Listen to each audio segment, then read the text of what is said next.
Why not Greenland? The future belongs to America, so should Greenland. By Chris Cutrone.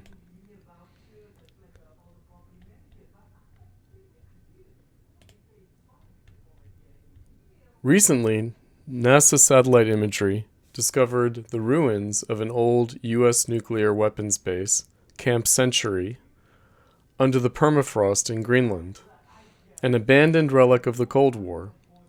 Its resurfacing is an apt metaphor for Donald Trump's proposal to expand U.S. territory into the circumpolar north, which seems to have come out of nowhere, but in fact draws upon a long history.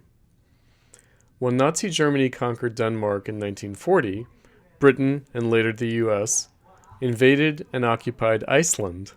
4 years later, Iceland ended its union with Denmark and became an independent republic. Greenland could certainly have followed. Both islands remain of strategic importance for NATO, which makes Trump's proposal to acquire Greenland for military reasons seem redundant. Doesn't Greenland already occupy a forward position regarding the Arctic and Russian threats? But perhaps Trump aims to abolish NATO, as he has threatened and his critics have accused him of planning to do, after all. Maybe it is not merely a ruse or negotiating position, but a real prospect. Greenland seems to be part of the calculation. Trump's suggestion has prompted the indigenous people of Greenland to demand their independence. Meanwhile, the King of Denmark has added Greenland and the Faroe Islands to his royal coat of arms, but Danish Prime Minister Mette Frederiksen has sent out mixed signals. Don Jr. is visiting Greenland as I write this.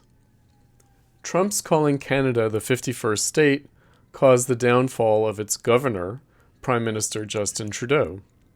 The president-elect has since declared the benefits of a union with Canada that would erase the artificial border. But political frontiers represent history and its after-effects. The early Scandinavian, Viking, contact with the New World informs the Danish claim to Greenland. The Inuit, who make up most of the population now, actually arrived later. The U.S.-Canada border is the frontier of the American Revolution. Benjamin Franklin demanded Canada from the British in the treaty settling the American War of Independence. After the Civil War, the victorious Union offered to take Canada as the compensation the British owed for their support of the Confederacy. Secretary of State William H. Seward had to settle for purchasing Alaska. Canada, then, remains the frontier of the counter-revolution after both American Revolutionary Wars. It remains the most European part of the Western Hemisphere. This has not been a good thing. Trump's promise to make America great again begins with making America America again. Making Greenland and Canada American is part of this initiative. Trump declared the Gulf of Mexico to be the Gulf of America. Perhaps saying so blatantly, what is nonetheless a fact, is in bad taste. Whether literally or figuratively, the gesture is unmistakable. This is not imperialism, but a reminder of the Empire of Liberty that Thomas Jefferson declared the mission of the new United States. It is an evergreen promise. America is revolutionary, or it is nothing. The United States of America liberated the world twice, 3 times with the Cold War. Its mission continues. Ever since the Civil War, the United States has demanded unconditional surrender from its enemies. It has treated all its opponents as it did the Confederacy, as echoes of the counter-revolution, the threat of undoing the revolution. The Confederates regarded the values of the revolution, life, liberty, and the pursuit of happiness, as the inalienable rights of all equally, as mistaken. So have all of America's opponents. They have been and remain slave states. But the revolution cannot be undone. The question is how Greenland or Canada or Panama or Mexico or the rest of the Americas, the rest of America, might still follow and not oppose it. The real question, though, is how America still follows the revolution. Trump seems to accept its call. The United States does not desire to rule, but only to free people and places. How it does so has come now to be in doubt. But there will be no retreat to Little America. The sheer scope of American power won't allow it. Can America find itself again? Refound itself on these frontiers? The alliance between Washington and Beijing, forged by Nixon and Kissinger, ended with the defeat of the Soviet Union. It was supposed to shape the next century, and it has done so. Unfortunately, the original intention of the pact, for the two countries, both victors of World War II, but one more damaged by it, to keep each other honest, has failed, as did that of the original allies, the United States and the Soviet Union. Vladimir Putin, in interviews he conducted with Oliver Stone before Trump's first term and after the Russian seizure of Crimea, stated that while he accepts American predominance, Washington cannot possibly govern the world, recalling that throughout U.S. history, Russia has been its ally in all wars except one, namely the War of 1812, the Napoleonic Wars. He advised that regional powers such as Russia and China be allowed their own domains. The problem is that their neighbors won't consent, hoping instead for American protection.